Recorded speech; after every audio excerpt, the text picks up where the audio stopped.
there's now a coaching vacancy open at the University of Kentucky, and CBS Sports thinks that Billy Donovan could be a candidate to go to that job. I'm going to talk about the reasons why that could be possible, but why it's most likely not going to happen. Bulls fans aren't that lucky. We're also going to talk about how the Bulls have not really had a truly winning season since Tom Thibodeau left, and we're going to get into the problem with Nikola Vucevcic. All that and more right after this. You are now tuned in to Chicago Bulls Central, your number one place for all Chicago Bulls news and content.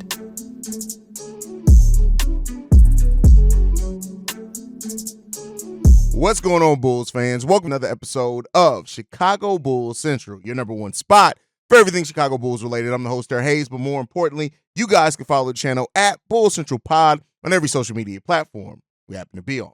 With that being said, let's go ahead and get into this content. And yeah, man. So the Bulls lost last night to the Orlando Magic, right? I think everybody saw that it was a pretty bad loss. How the Bulls got embarrassed throughout that.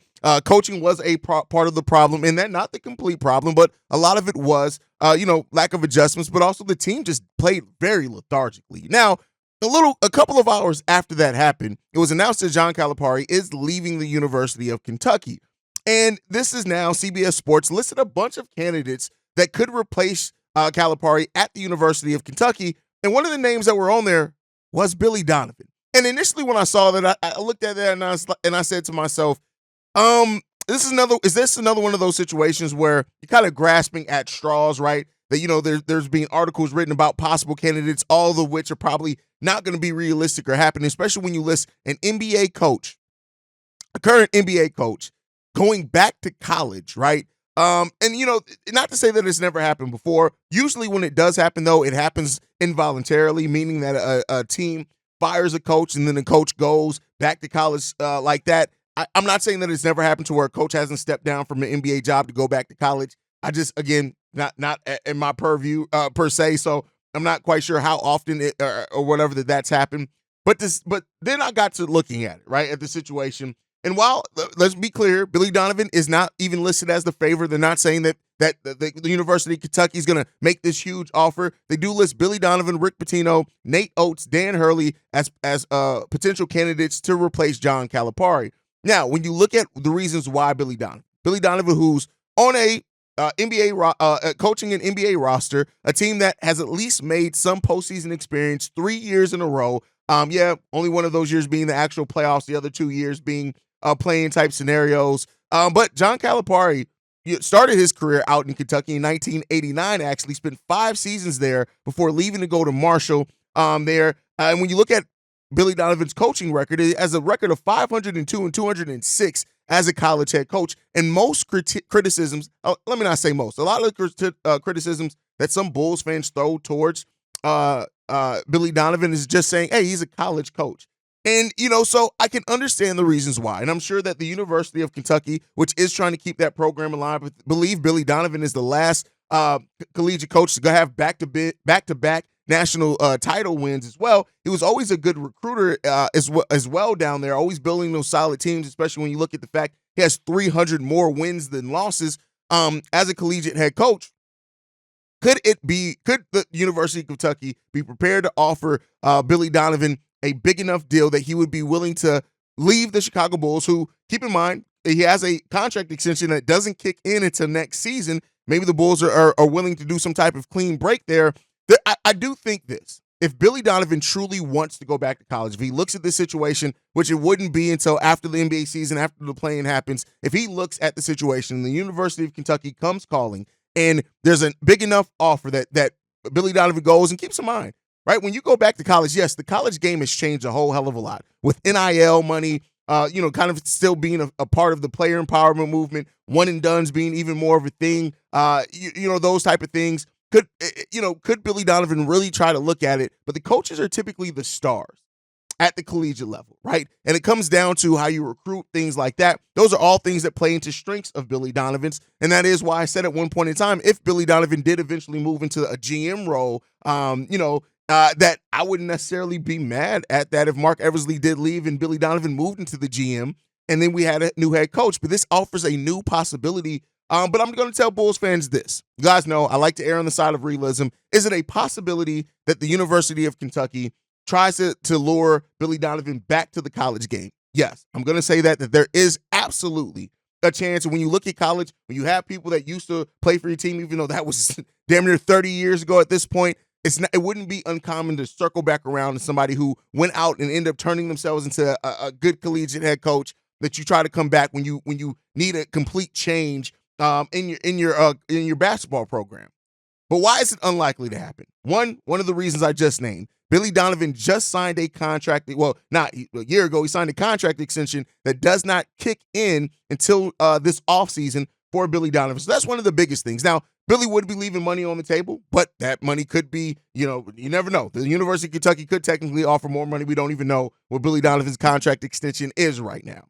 Then on top of that, Billy Donovan has a close relationship with the Reinsdorf. Not even just A.K. and Eversley, but with the Reinsdorfs. That gives Billy Donovan a level of autonomy that's, while not nowhere as close to what he would have being a college head coach, it does offer him a bit of a safety net, because we know that the Reinsdorf run their organization. It's a lot of, once you're a friend of the Reinsdorfs, they tend to always keep you around. Keep in mind, Doug Collins, shout out to Doug Collins for going into the Hall of Fame, is still on the payroll of the Chicago Bulls technically as an advisor. Let's be clear there, right? I believe is Pax. I think Pax is still on the payroll as an advisor in a way as well. So like, the Reinsdorfs tend, once you're in the family, so to say, they tend to keep you there as much as they can, unless you want to go out. So it would have to take Billy Donovan going to the Reinsdorfs, going to AK, and basically saying, hey, I know what we did here with Chicago over the last 4 years. We weren't able to achieve what we set out to achieve. But I want to take this opportunity to go to college. If he went to there, I don't think that they would hold on to his contract and say, no, you absolutely can't.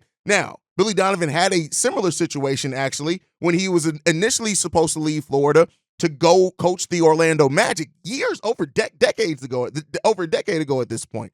And what happened there is then basically he was not allowed to come back to the NBA during the length of time his contract would have been with that Orlando Magic. I think people forget about that. He was initially going to come in and coach I think Dwight Howard was still there, and they had just drafted J.J. Redick, I believe, at that point in time.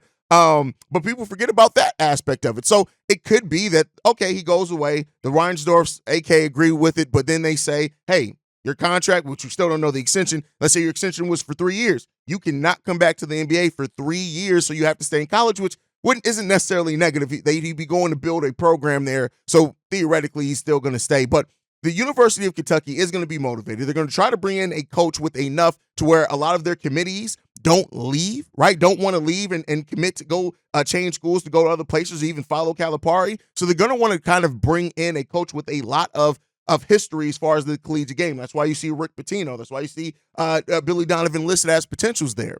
But I'm just going to say this. Don't get your hopes up. If it happens, it happens. And we'll talk about it. We'll break it all down. But I don't want it to be seen as this thing that there's this huge possibility of happening. I still think the chances of it happening are slim. There's still always a chance there, but it's all slim. And with the power that Billy Donovan kind of has, or like I said, autonomy is probably a better word, as the head coach of the Chicago Bulls, the fact that, they already locked him into an extension, even with the disappointment of the team, maybe it's not something that's going to happen, but it's something that we can definitely take a look at, and we'll keep monitoring it as we go forward in the rest of the offseason. But that could offer or introduce a interesting wrinkle into this offseason for the Chicago Bulls is that if Billy Donovan does try to go back to college and you have a head coach vacancy now open, the Bulls who would have thought that their coach has been locked in for however long that extension is, would then have to do an extensive search to find a new head coach. And that would be interesting to see how AK and Eversley kind of pivot from what they did before with the coaching search of Billy, that ended up with them hiring Billy Donovan, and what have they learned or did not learn from that as they go into a potential another coaching search. But like I said, we'll keep monitoring it. I like to talk about all possibilities here. I don't think that it's a huge possibility, but because the chance is there, we'll end up seeing. But let me know what you guys think down below on this topic. When you hear that the Kentucky job is open, do you think that there is a chance that Billy Donovan could step down from the NBA to go back to college, kind of have a little bit more power there? Or do you think that Billy Donovan is going to ride out this wave with the rest of his contract with the Chicago Bulls and ultimately decide to forego that. That's if Kentucky even actually tries to pursue Billy Donovan.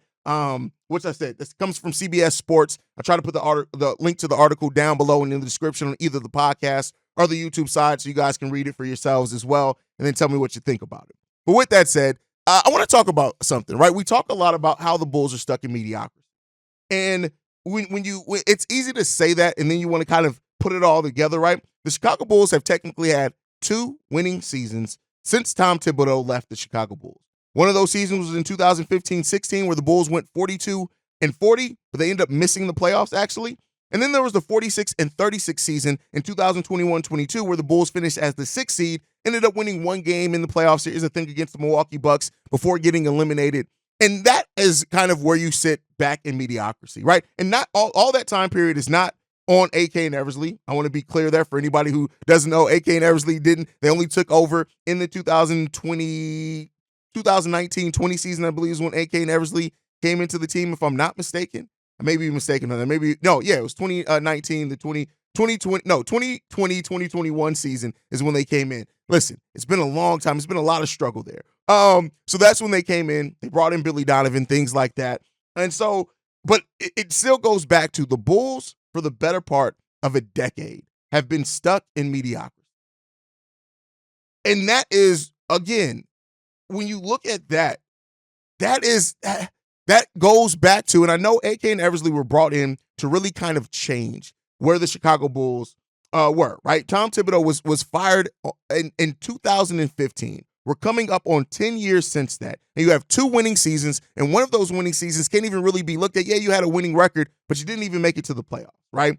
And since then, it's been a lot of spinning the wheels for the Chicago Bulls. They move on from Derrick Rose. They move into the Jimmy Butler era. That lasts a year or so before they end up moving on from Jimmy Butler. And then we go into the era where the Chris Dunn, Lauri Markkanen, Zach LaVine, that comes in. They hope that that's going to be a core. They end up drafting at number 7 for years in a row, where you get Wendell Carter, you get Kobe White in that as well, who's still around on this team. But ultimately, it just comes down to this simple fact is that the Bulls, for the better part of 10 years, have been stuck in limbo and not really moving the needle any kind of way. Yes, there was an initial hot season that we had when Lonzo Ball first came to the team and DeMar first came to the team. But then we ended up finishing that season winning 6 out of our final almost 30 games, right? So it was a lot of front-loaded in that season. It's been a lot of heartbreak for the Chicago Bulls fans over that time. And I think that that's what you look back at on the importance of coaching, right? And not to link it to the first topic in Billy Donovan, in no way am I trying to say that because the Bulls have struggled since Tom Thibodeau left, that absolutely means that we need to move on from a head coach. Should we? But with that said, and then when you look at with Tom Thibodeau, who he's moved on, and it's kind of made the scapegoat for the Bulls. Tom Thibodeau has had, I believe, if I'm not mistaken, only 1 overall losing season. Maybe it's 2 losing seasons since leaving the Chicago Bulls. His first season with the Minnesota Timberwolves, they went 31-51. After that, the second season, they went 47-35. They lost in the first round of the playoffs that year. The year after that, in 2018-19, only 40 games played that season. They went 19-21. He was ultimately fired then in that time because of that start. And then, with New York, he went 41-31 his first year there, 37-45 after that, and 47-35. But when you look at the New York Knicks, they're developing, and they have now finally kind of built a team that just got to stay healthy, that fit Tom Thibodeau's game. In no way is this a thing to say that it all comes down to Tom Thibodeau. But I'm saying that when you have a culture shift at head coach, on top of that, you do also move on from your GM and your president at that time in Paxson Gar-Forman. But the Bulls have just been stuck in an area where our wheels have just been turning for almost 10 years. And when you hear the frustration from Chicago Bulls fans, that plays a huge part into that as well, is that Bulls fans are just frustrated. They're upset. They're not happy. And that is because that's how long we've been dealing with this team that's stayed really at the same spot. And AK and Eversley continue to be that front office that seems fine embracing mediocrity. And kind of in a lot of ways trying to pull the wool over Bulls fans' eyes, and a lot of us are tired of it. The Chicago Bulls need a shift. And a lot of people thought initially, rightfully so, right, because it came with some excitement. They ended up really kind of changing that roster over the first 2 off seasons, between that first season at the trade deadline going for Vooch, that following off season You're bringing in DeMar and Alex Caruso and Lonzo Ball and those players, really kind of changing where this team was. There's some really big excitement on hoping that AK and Eversley were going to be our saviors. And now what we've seen is they haven't saved shit, really. And so the Bulls have a lot of things that they need to really do, and it keeps coming back down to, are AK and Eversley really prepared to do what needs to be done to really, to get the Bulls out of where we are? And that does not just come down to, whether you move on from Billy Donovan or not, but it does come down to a couple of things. Like, you have to try to find a way to make this roster fit, and you have to make a roster that makes sense on the court together, and they've not done that in a very long time. Very long time. It's been 9 seasons now since Tom Thibodeau was fired by the Chicago Bulls. 9 seasons. And at that point, even with all the kind of the questions around what that team was and could be, right, when Tom Thibodeau was fired, there was still hope because that team was still a scrappy team that was fighting. Yeah, offensively, were we a little behind the mark? Yeah. But that team was so good defensively and just had a culture. And that's ultimately, I think, what to bring this segment all together, the Bulls have lacked true culture, at least a positive culture, since Tom Thibodeau left and was fired. I should say fired because he didn't just leave.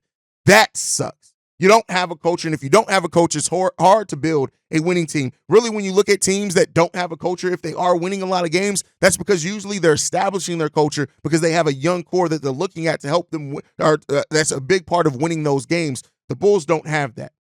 So hopefully, whatever happens shifting this offseason, we start moving towards actually building a culture and building a team that can win. Now, one of those steps that need to happen over that time to build that is the Chicago Bulls, have a big Nikola Vucevcic problem. And this is one that has gotten worse over time.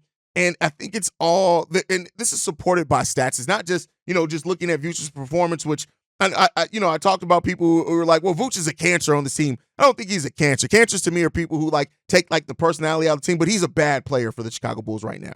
When you look at it, Nikola Vucevcic is in the middle of his second season in a row where the Bulls are a better team when he's off the court than on the court. And that's not something that you can deny in that. Yes, you can get to the feed the big man thing. And yes, there are reasons as far as Vooch and DeMar DeRozan liking to start their offense from the same spots. But ultimately, it comes down to this. Vooch isn't being good. When Nikola Vucevcic is off the court, the Chicago Bulls have a 2.6 better offensive rating than when he's on the court. We are a better offensive rebounding team per 6.3% better than when Nikola Vucevcic is on the court for the Chicago Bulls. Defensive rebounding, we're also better, 6.3% better when Nikola Vucevcic is off the floor. We have a 5.8% better true rebounding percentage when Nikola Vucevcic is not on the floor. We also get more steals when Nikola Vucevcic is not on the floor. We, at the end of the day, when you look at it, we are by percentage points in almost every major area better team when Nikola Vucevcic is not on the court. Now, there are some places that we absolutely get that we aren't as good when Nikola Vucevcic is on the court. Our assist total gets worse by 3.1% when Nikola Vucevcic is off the court. So, that's what you look at there. There are definitely areas where he helps, right? But ultimately it comes down to, man, the Bulls are it's not good. And the problem that we have in the Nikola Vucevcic issue is that it's not easy. And I know a lot of Bulls fans are going to look at it and say, well, let's move him. When you look at his contract, you can tell by that it's not going to be easy to move. The fact that it's a fully guaranteed contract. He has 2 years left on that deal after this season.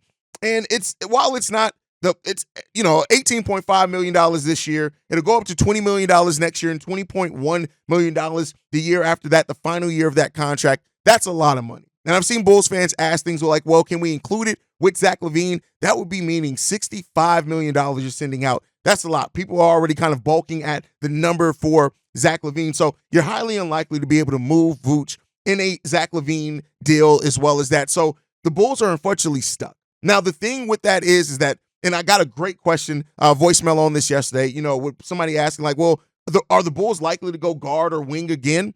And I'll say this, there's absolutely that chance for that, but the Bulls have to start addressing the Nikola Vucevcic problem.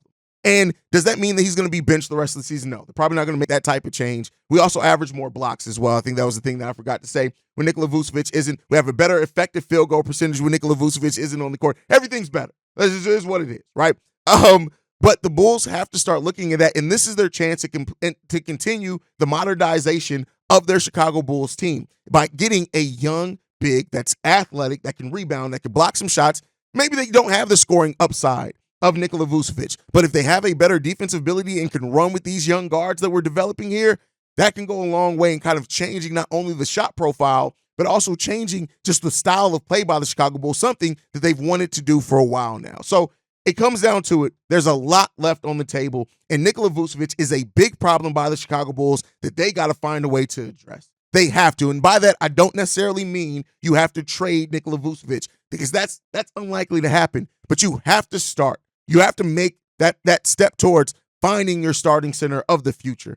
And that starting center of the future may develop to where they take that over. I don't say maybe by next year. I think Nikola Vucevcic ends up starting the most next year, unless, hey, if we do end up getting a new coach or something like that, that could definitely take a big turn in that maybe as well. So, we'll see. But Nikola Vucevcic is a player that's actively hurting the Chicago Bulls right now. With his play, with his lack of defense, Vooch has started moving like lurch out there, and that's a big problem. Vooch looks old now. He looks out of step. And for a player that already was bad defensively, now that your offense also seems to be on the decline, yes, your averages on the season are very close to what you've averaged all your whole entire tenure here with the Chicago Bulls. Those raw numbers, they look very close and very similar to it. He's averaging almost 18 points per game, almost 11 rebounds on 47% shooting. We understand that. Nikola Vucevcic, 17.6 is exactly what he's averaged the last 3 years in a row, 17.6 points per game. The field goal shooting percentage has been up and down. His first full season with the Bulls, not the half season after we traded for him, but the first full season, 47.3%. 52% last year, 47.6%. But that three-point shooting percentage is god-awful. He's taking 4 3-pointers per game, the exact same number that he took the last 3 years, but hitting that at a 28% clip. Vooch is declining. And if this front office sees what everybody else sees, you got to find a way to start addressing the future at that center position. And let's see if the Chicago Bulls can do that. But guys, let me know your thoughts on all the topics down below. Make sure you're following the show at Bull Central Pod. You can send us any feedback, questions, comments, concerns, bullcentralpod@gmail.com. Lastly, if you want to leave a text message and our voicemail for the mailbag, the number to do so, 773-270-2799. We are the #1 spot for everything Chicago Bulls related, thanks to you guys. And like I like to end every episode on, go Bulls. Love you guys. See red if you can, y'all. Peace. This has been a presentation of the Break Media.